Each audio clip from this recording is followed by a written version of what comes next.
Hello friends. Hello friend. अगर हम बात करें कि इकोनॉमिक्स क्या होता है, अर्थशास्त्र क्या होता है, तो अर्थशास्त्र का मतलब हुआ कि हमारे पास जो संसाधन हैं उन संसाधनों का वितरण या आवंटन का हम जिसमें अध्ययन करते हैं उसको हम अर्थशास्त्र कहते हैं। अर्थशास्त्र, अगर हम संसाधनों की बात करें तो हम इसको दो, एक कंज्यूमर और एक प्रोड्यूसर। कंज्यूमर हुआ कंज्यूम कर रहा है किसी चीज़ को, जैसे किसी कंपनी ने पेन बनाया, हम यूज़ कर रहे हैं, हम इस पेन से लिख रहे हैं, तो हम कंज्यूमर हुए। लेकिन जिस कंपनी ने इस पेन को बनाया है, वो हो गया प्रोड्यूसर। तो जो कंज्यूमर है, जो कंज्यूम कर रहा है, वो डिमांड करेगा, मार्केट में वो चीज़ों की डिमांड करेगा, वो अपना मनी और टाइम लगाएगा।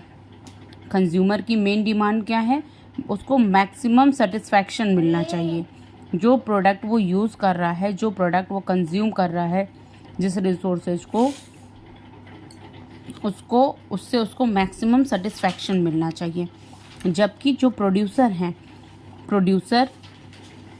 हमें सप्लाई कर रहा है, मार्केट में चीज़ों को सप्लाई कर रहा है, जिससे हम चीज़ों को कंज्यूम कर रहे हैं, तो वो प्रोड्यूस कर रहा है। उसको प्रोड्यूस करने के लिए किन किन चीज़ों की मेन ज़रूरत पड़ेगी?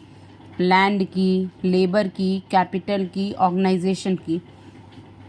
हम लैंड का कई तरीके से यूज कर सकते हैं, है ना, कई तरीके से यूज़ कर सकते हैं। लैंड से हम फैक्ट्री बना सकते हैं, लैंड में हम घर निर्माण कर सकते हैं, कंस्ट्रक्शन का काम कर सकते हैं, वेयर हाउस बना सकते हैं, उसका हम अल्टरनेट यूज़ कर सकते हैं। तो कहने का मतलब क्या हुआ कि जो रिसोर्सेज हैं, रिसोर्सेज का हमें तरीके से यूज़ करना क्यों आना चाहिए? क्योंकि उसका अल्टरनेट यूज़ है। अब अगर हम रिसोर्सेज की बात करें, एग्जांपल जैसे दूध है, तो दूध को हम एज अ कर्ड यूज़ कर रहे हैं, एज अ पनीर यूज़ कर रहे हैं, as a cheese, as a buttermilk, lots of uses of milk. So alternate use. अच्छा, रिसोर्सेज का क्या है कि रिसोर्सेज जो हैं हमारे लिमिटेड हैं, लेकिन अनलिमिटेड वांट्स हैं उसकी ज़रूरतें, उसको चाहने वाले, उसको यूज़ करने वाले, उसको कंज्यूम करने वाले लोग अनेक हैं। तो अगर हम लैंड, लेबर, कैपिटल और ऑर्गेनाइजेशन की, आखिर हम कोई चीज़ प्रोड्यूस करेंगे तो उसके लिए हमें सबसे पहले ज़मीन की ज़रूरत पड़ेगी। वहाँ काम होगा तो उसमें बहुत सारे हमें श्रमिकों की ज़रूरत पड़ेगी, श्रम शक्तियों की। उसके बाद हमें उसमें कुछ पूंजी लगाना पड़ेगा। उसके बाद हम कोई ऑर्गेनाइजेशन या एंटरप्रेन्योरशिप बना सकते हैं। अगर हम इन चारों की बात करें तो इन चारों को हम कंबाइन करके फैक्टर ऑफ प्रोडक्शन कह सकते हैं। अच्छा, अगर हम कंज्यूमर और प्रोड्यूसर की बात करते हैं तो इनके बीच में हमारी सरकार भी होती है। जो जैसे कंज्यूमर का मेन मोटो होता है कि इनको मैक्सिमम सेटिस्फैक्शन मिलना चाहिए, प्रोड्यूसर का मेन मोटो है कि इनको मैक्सिमम प्रॉफिट मिलना चाहिए। इसी तरीके से हमारी सरकार जो है, हमारी सरकार की मंशा, हमारी सरकार का जो मोटो हुआ कंज्यूमर और प्रोड्यूसर के बीच से मैक्सिमम सोशल वेलफेयर,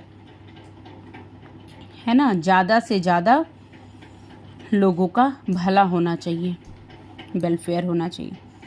अगर हम बात करें कि ये तो हो गया कि हम इकोनॉमी, अर्थशास्त्र किसे कहते हैं, इसी तरीके से हम इकोनॉमिक एक्टिविटीज़ की बात करते हैं। तो उसमें क्या हो गया, जैसे हम पहले किसी चीज़ का प्रोडक्शन किए, किसी चीज़ को हमने प्रोड्यूस किया तभी तो डिमांड होगी।